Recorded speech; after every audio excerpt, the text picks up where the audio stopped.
Okay. It's actually had electric start from original.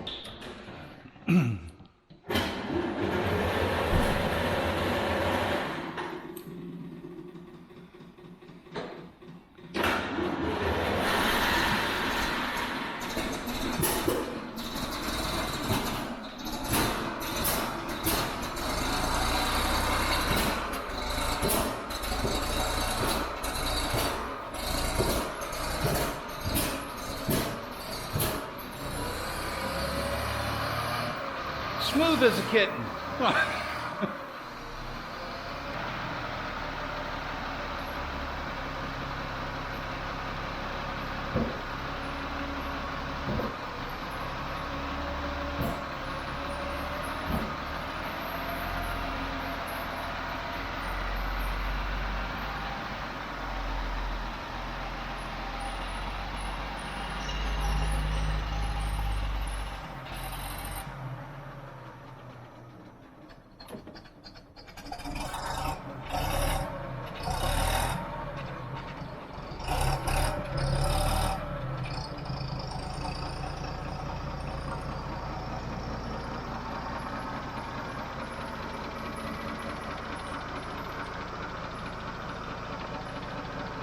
That is absolutely gorgeous.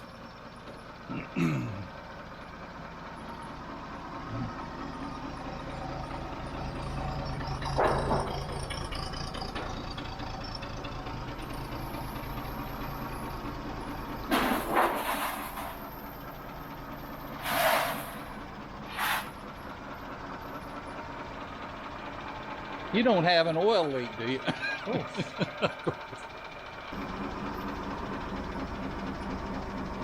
So what do you know about the history of this? Okay, so it's 1923. It was ordered in June 1923. The chassis was delivered from Rolls Royce to the coach builders in, I think, September, October 23. And then the body was built and delivered to the customer, complete car, in January 24. So it's a 23 model that was delivered in 1924. And the guy who first bought it ordered it brand new from Rolls Royce. £1,100 for the chassis.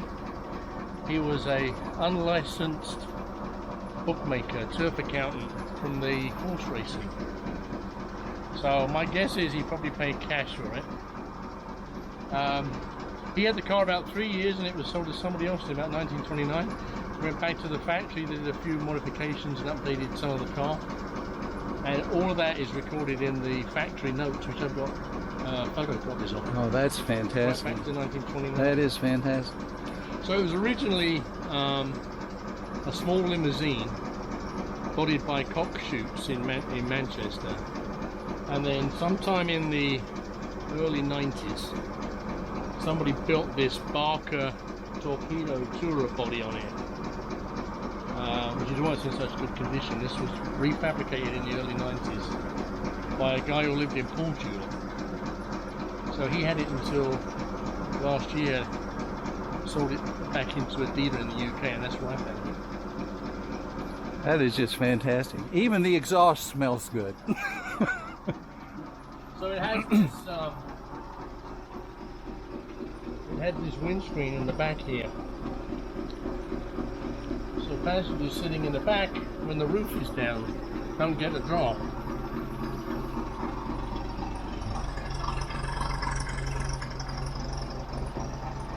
How did you find out about this car? What's your history with it? No, because there's a dealer in the UK that sells veteran Rolls Royces and Bentleys, and he has an email distribution list. Every time he gets a car in, they send a note saying we have a car you might be interested in. And I've been on that distribution list for 23 years before I bought this car. But I told him, oh, it just shows you your distribution list works. Were you ever tempted before? Oh yeah, I've been tempted before, and I've been to his place a couple of times and looked. But I was turned off. I wanted an old one. I was turned off because most of them have a limousine body. And in those days, when they built the coach bodies, the limousine back would have the maximum amount of space. And then the driver's compartment would be really small.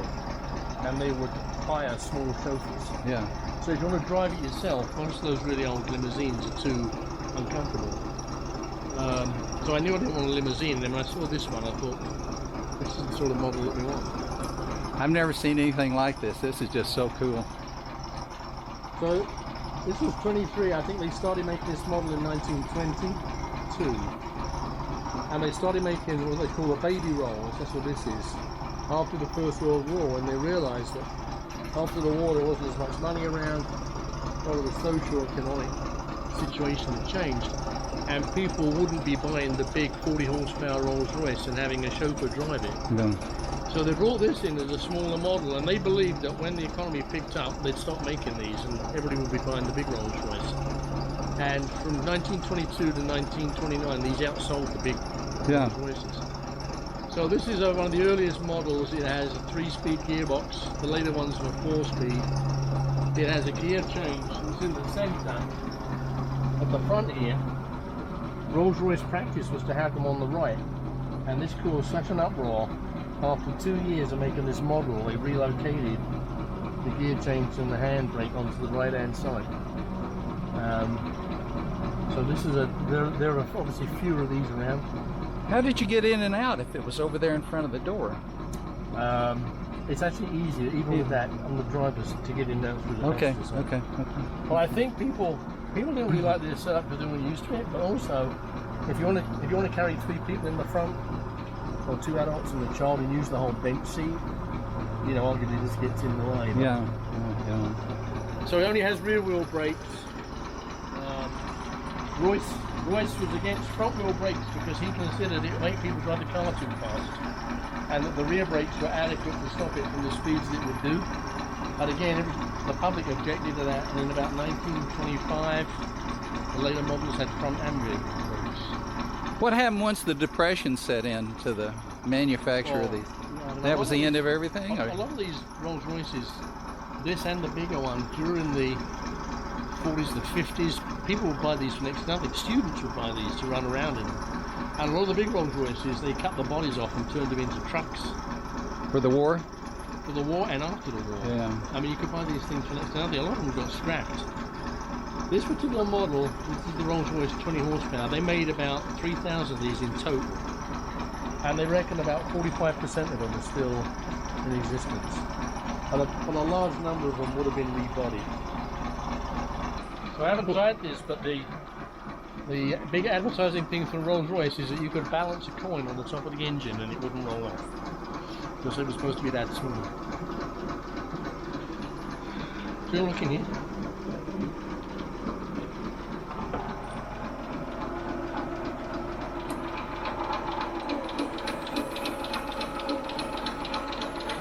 Oh my. So it's a straight 6. It's a little over 3 litres. Most of the parts of the engine were made by Rolls Royce themselves. So this is a Rolls Royce designed and built carburetor. They built the water pumps and everything for these cars. You know, there's not a lot of vibration that I can detect. So it has a 2-stage carburetor for running, slow running and then fast running. And it has a 3rd carburetor which is only used for starting, that sprays additional petrol into the engine, which is That's the tricky part. A better engineering solution than just having a choke. So you actually start it up with the starting carburetor and then turn that off and just run it off the normal run. Oh, that is so cool. See, all the wiring is inside metal conduits. It's not apparent that there's a lot of restoration that needs to be done. How are you going to amuse yourself? Cleaning it. So this is an original coil, HT coil body, but it is in fact empty. The car is running on a modern coil that's been tapped underneath here. So I'll get a replacement for this and try and put it back onto the original type of coil. A few things to play with.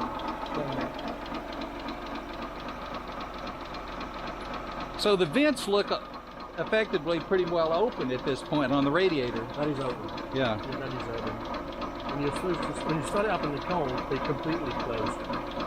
This is an extra. These are nickel plated shutters. The standard car came with black shutters, and you can tell it's early Rolls Royce because they're horizontal. So in the late 20s, maybe early 30s, they went to shutters that were perpendicular. Ah, you wouldn't have So you gravity see- to deal with. Exactly. Yeah. And then the early Rolls Royces had red badges like this. Later on, it was said after Rolls was killed in an air accident that they went to black Rolls Royce badges, but the early cars were red. Tell the story again about the town hood ornament. Okay, so this is the famous Rolls Royce bonnet mascot. This is called the Spirit of Ecstasy, and it's supposed to indicate dignity and grace. It was actually modeled by a famous sculptor in the UK, and the woman that they used as the model was the secretary of one of the directors of the Rolls Royce company. And on the bottom here, it actually has the name of the sculptor. His name was Charles Sykes, and on the side here it says 6th of February 11, and that was the date that he originally sculpted these. These were cast in the Rolls Royce factory. One man cast all of these, and when he retired, his daughter took over and cast them. From the early 20s through till the mid 30s, the same design here. They're either German silver or they're coated in nickel, depending what year car you get. You have to turn it sideways when you open the hood so that you don't catch the thing. However, these are obviously very collectible, so you could buy, or you'll be supplied with a town cap, which is basically this cap here without the hole. And when you park, you take this off, you hide it somewhere in the car or in your pocket, and you put a town cap on so that nobody's tempted to steal it. You can still find these on eBay.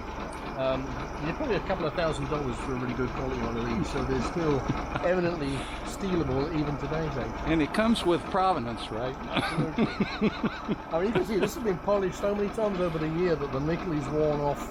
You can see the base metal. It just adds to the charm, though, doesn't it? Part of the patina, right? Yeah. The finish is unbelievable. I was wondering if you were going to put a ceramic coating on it or anything, but it looks like it already has it. So this was reupholstered when the guy had it in Portugal.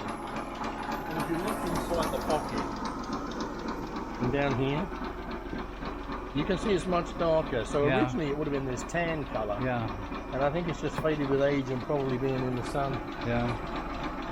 That's just gorgeous stuff, though. Golly. Yeah, pretty sweet. Little Rolls Royce badges on them. So I think you can see from in here, I'll push this back.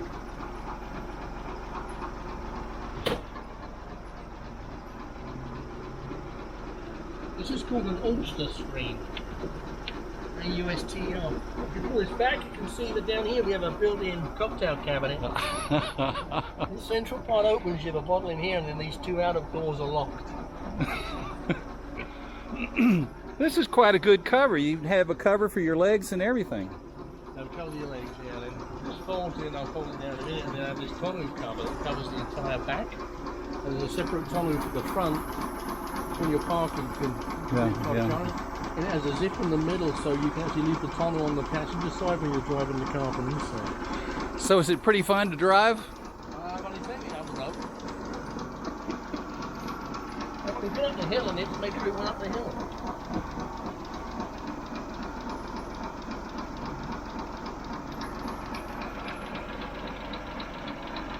So what's in the box here? That's the toolbox. That's effectively the glove compartment? Some of the early cars had a toolbox, a long toolbox. It was built under the running board, usually lockable, and you could pull it out and put it with the tools in it.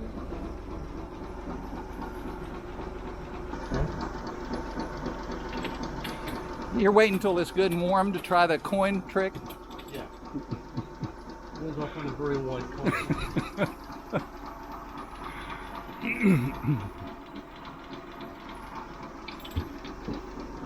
Now your Harley, you couldn't get it to stay on line flat. When the engine was off.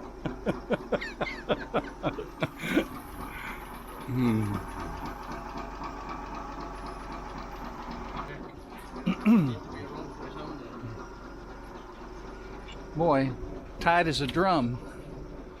The rain going in.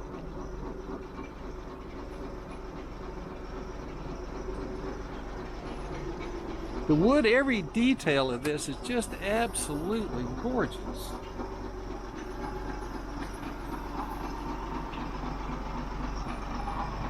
Yeah.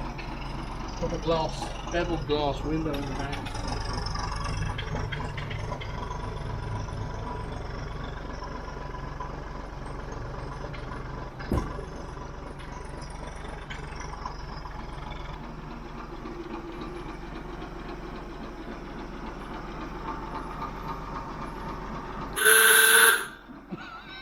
I guess they know you're coming. Okay. That's a pretty effective horn, isn't it? It's better than the Harley. It's the AC.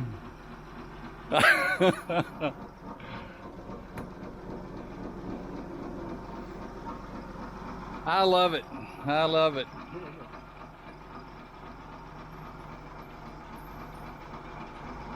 It does have a nice sound, doesn't it? Yeah, it sounds pretty good, doesn't it?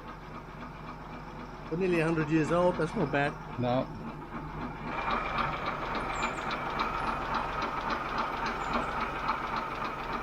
All these sort of parts will be nickel because this was before they started using chrome plating. Held up pretty well, didn't it? Yeah.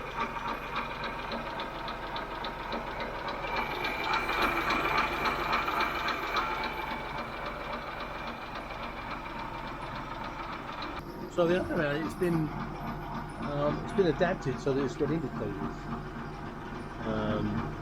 So these lights on the front, we changed their dual filament bulbs. Subtle, isn't it?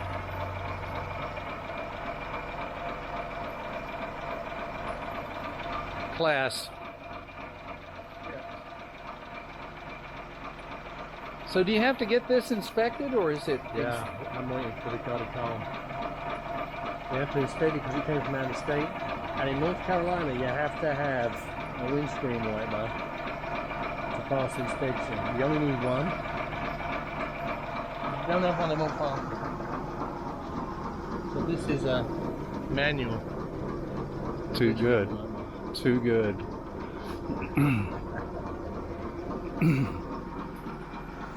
So it's original, the original engine for the body, the numbers match.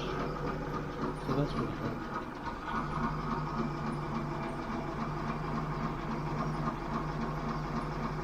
Sweet. Not many of these out here, are there? Not many of them anywhere. The Rolls Royce, the one that came after this was a Phantom. And the Phantoms, they actually made in Springfield, in the US. Springfield, Massachusetts, they had a factory there. Seriously? And as I said, when they originally built these, they were supposed to be a stopgap model. They didn't think they would really sell a lot of them, and eventually people would go back to buying the Phantoms. So they never made this available in the US because they didn't want people to buy these instead of the bigger car. So there's about, I think there's like 150 of these in the US total, mainly with collectors obviously, and they've pretty much all been imported from other parts of the world because there was never a US 20 horsepower model. Sweet. Yeah, this is the baby. A Phantom is between 2 and 3 feet longer than this, which is huge, right? Yeah, yeah. So I guess you're going to fix the oil leak too, right? Maybe it's supposed to leak. Like total loss. On the back here, the petrol gauge.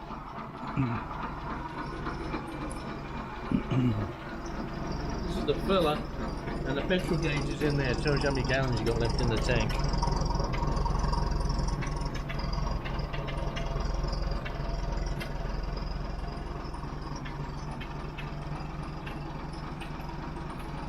Pretty cool. So it has automatic timing and valves on the distributor, but it also has a manual ignition. When you're starting, you can set the ignition on here. Yeah, the timing on here. You used to have to be smart to drive a car, didn't you? Yeah. And these are the dash lights. This is the controller for the shutters, open and close. This is a mixture control. This is the starter carburetor. Where were the headlight? A high-low beam adjustment. On here. Okay. Oh no, the high-low is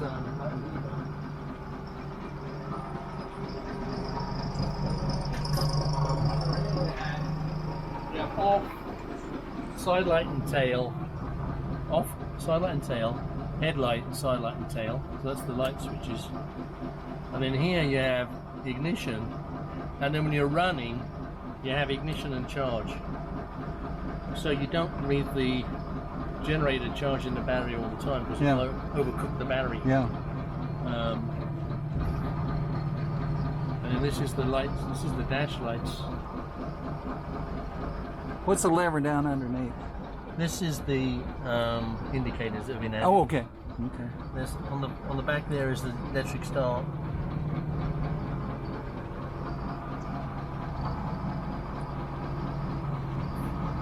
This is good stuff, Paul. Thank you. There we go. Much appreciated.